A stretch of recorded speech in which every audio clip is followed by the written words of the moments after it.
বিসমিল্লাহির রহমানির রহিম। প্রিয় শিক্ষার্থীবৃন্দ, আশা করি তোমরা ভালো আছো। আমিও ভালো আছি, আলহামদুলিল্লাহ। আজকে আরো একটি নতুন ভিডিও নিয়ে তোমাদের সামনে উপস্থিত হলাম।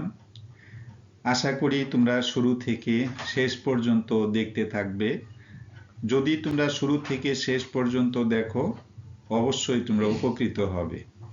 সেই বিশ্বাস রেখে কথা না বাড়িয়ে আজকের লেকচার এখানে শুরু করছি। যারা একটা জাস্ট এডুকেশনাল পেজ, এর মধ্যে অনেক শিক্ষামূলক ঘটনা থাকে, তোমরা একটু দেখে নেবে। If any problem, please contact WhatsApp number 01711488315। এই নাম্বারে যোগাযোগ করবে। যে কোনো প্রবলেম আমি সলভ করে দেওয়ার ট্রাই করব।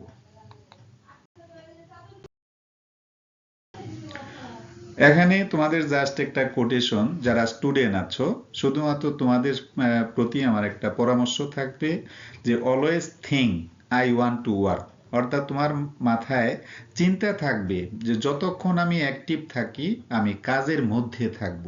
আর যে সমস্ত স্টুডেন্ট কাজের মধ্যে থাকবে তারা টুডে অর টুমোরো দেশের হয়ে কাজ করবে, ইভেন দেশকে এমনকি বিদেশকে অনেক সাপোর্ট দিতে পারবে।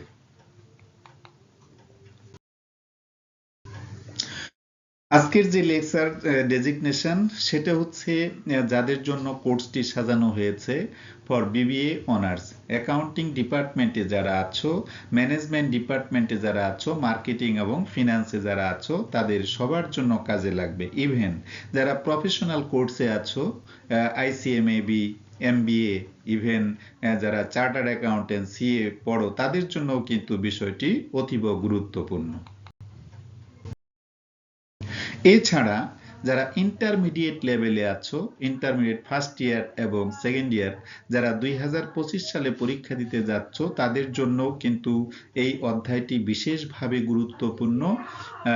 যারা বিবিএ আছো তাদের জন্য সাবজেক্টের নাম হচ্ছে প্রিন্সিপালস অফ অ্যাকাউন্টিং, আর যারা ইন্টারমিডিয়েটে আছো তাদের অ্যাকাউন্টিং পার্ট 1-এ এই অধ্যায়টি রয়েছে। তো এখানে লেখা আছে এলোমেলো, তার মানে আমি এই যে অঙ্কটি বা ম্যাথটি সাজিয়েছি, কিছু আইটেম আমি সাজিয়ে দিইনি, মানে বিভিন্ন জায়গায় বিভিন্নভাবে জাস্ট লিখেছি। আমি তোমাদেরকে বলবো যে এই সম্পর্কে তোমাদের ধারণাটা আসলে কতটুকু। এখানে লেখা আছে, দেখো যে ক্যাপিটাল আছে 90,000 টাকা। তা আমরা সবাই জানি ক্যাপিটাল হচ্ছে মূলধন, আর ড্রয়িং হচ্ছে উত্তোলন। পারচেজ 11,000, এটা হলো ক্রয়। সেলস হচ্ছে 80,000, বিক্রয়। সাপ্লাইজ 9,000, এটা হচ্ছে জাস্ট মণিহারি বাবদ খরচ। ক্যারেজ আউটওয়ার্ড মানে হলো বহি পরিবহন বা বিক্রয় পরিবহন। ওয়েজেস মানে হলো মজুরি। প্লান্ট এন্ড মেশিনারি হচ্ছে এটা হলো মেশিন। প্লান্ট এন্ড মেশিনারি হচ্ছে কলকবজা এবং যন্ত্রপাতি। ইম্পোর্ট ডিউটি হচ্ছে কি বলবো, এটা আমদানির শুল্ক। ইলেকট্রিসিটি 6,000 টাকা, এটা হলো বিদ্যুৎ খরচ। পারচেজ রিটার্ন 4,000 টাকা, ক্রয় ফেরত। সেলস রিটার্ন হচ্ছে 3,000, এটা হচ্ছে বিক্রয় ফেরত। আর বিল্ডিং হলো 20,000। তো বিল্ডিং তো জানো এটা একটু দালান কোঠা বাবদ খরচ। তো এই যে বিষয়গুলো এলোমেলো ভাবে সাজিয়ে দিয়েছি, অন্যান্য অঙ্কের মধ্যে আমি জাস্ট একটা ট্রায়াল ব্যালেন্স ড্রেসিং করে দেই, আজকে কিন্তু তা আমি করিনি। তোমরা শুধুমাত্র দেখবে যে কোন আইটেমটা ডেবিট পাশে যাবে আর কোন আইটেমটা ক্রেডিট পাশে যাবে। এর আগে আমি বলেছি all expense will be debited and all asset will be debited, অর্থাৎ সকল ধরনের খরচ এবং সম্পত্তি কি হবে, ডেবিট হবে।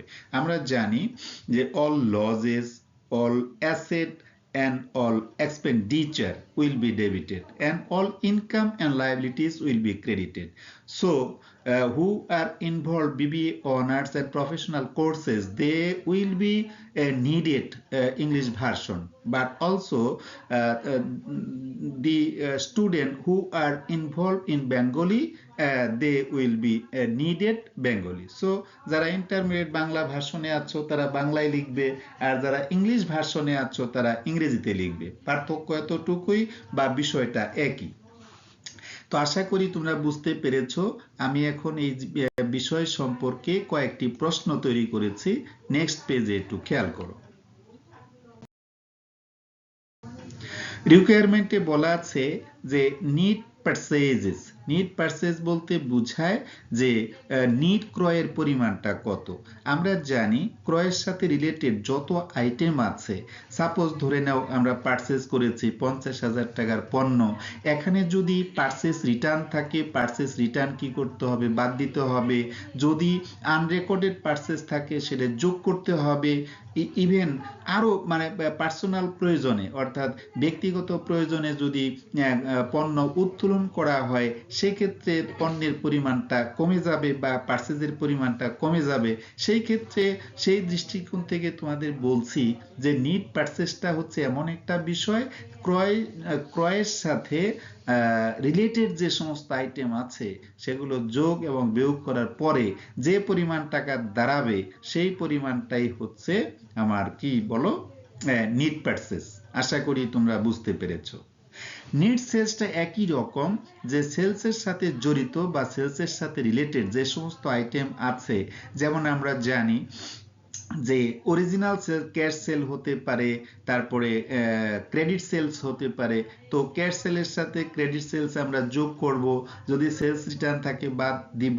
তারপরে আরো যদি কোনো আইটেম সেলসের সাথে রিলেটেড থাকে সেটাও আমরা কি করব, যদি যোগের হয় তাহলে আমরা অ্যাড করে দিব, আর যদি বিয়োগের হয় সাবস্টিটিউশন করে দিব। এটাই হচ্ছে তোমার নিট পারচেজ এবং নিট সেলস বের করার একটা রুলস।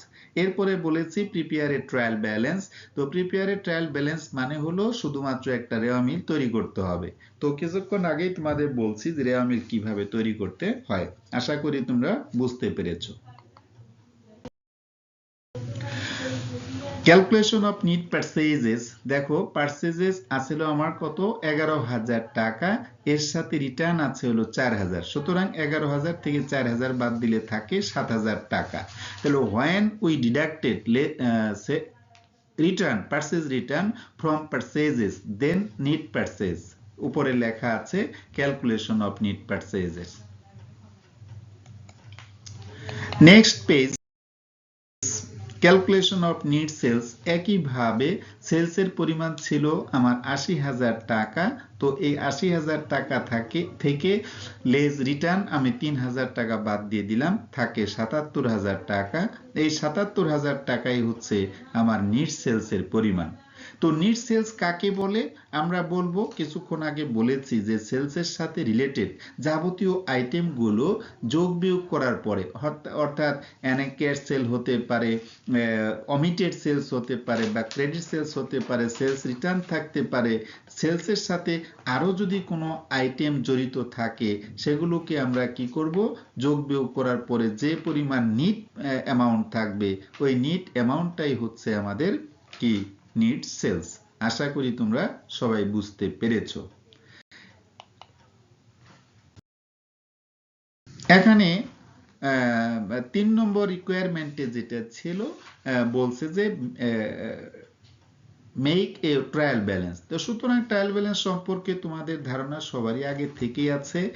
যারা ইন্টারমিডিয়েট লেভেলে আছো তারাও ট্রায়াল ব্যালেন্স করো, যারা অনার্সে আছো তারাও করো, এমবিএ বিবিএ তে যারা আছে তারাও কিন্তু করো। সুতরাং আমরা জানি all liabilities will be credited and all income and receipt will be credited.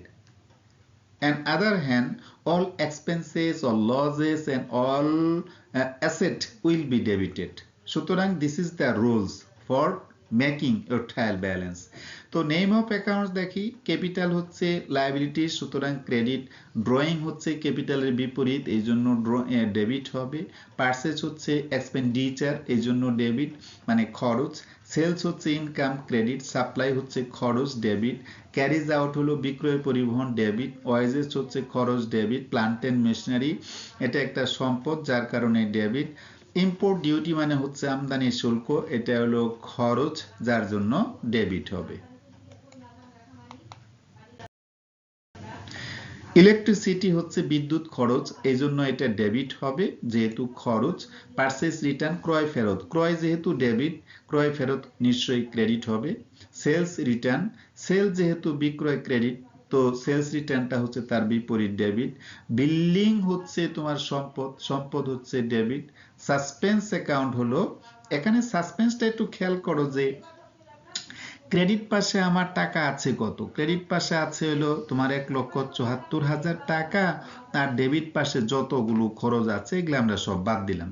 তো বাদ দেওয়ার পরে যে পরিমাণ টাকা থাকে এটা সাসপেন্স অ্যাকাউন্ট দিয়ে তোমরা অঙ্কটা কি করবে, দুই পাশ মিলিয়ে দিবে। ঠিক আছে, তাহলে এখানে দেখো সাসপেন্স নাও হতে পারতো, যেহেতু আমি আইটেমগুলো কোনো হিসাব করে দেইনি, যার কারণে তোমার সাসপেন্স বা অনিশ্চিত হিসাব আসছে। তো অনিশ্চিত হিসাব ডেবিট পাশেও আসতে পারে, আর ক্রেডিট পাশেও আসতে পারে।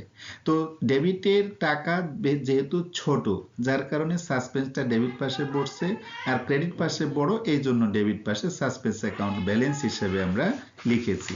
আশা করি তোমরা বুঝতে পেরেছো।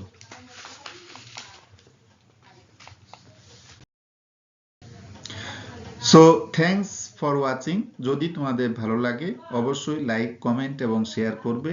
আর যদি কোনো ত্রুটি থাকে আমাকে ইনবক্সে জানাও, আমি নতুনভাবে তোমাদেরকে ডেলিভারি দেওয়ার চেষ্টা করব। সে পর্যন্ত যে যেখানে আছো ভালো থাকো, সুস্থ থাকো এবং নিরাপদে থাকো। আসসালামু আলাইকুম ওয়া রাহমাতুল্লাহ ওয়া বারাকাতুহু।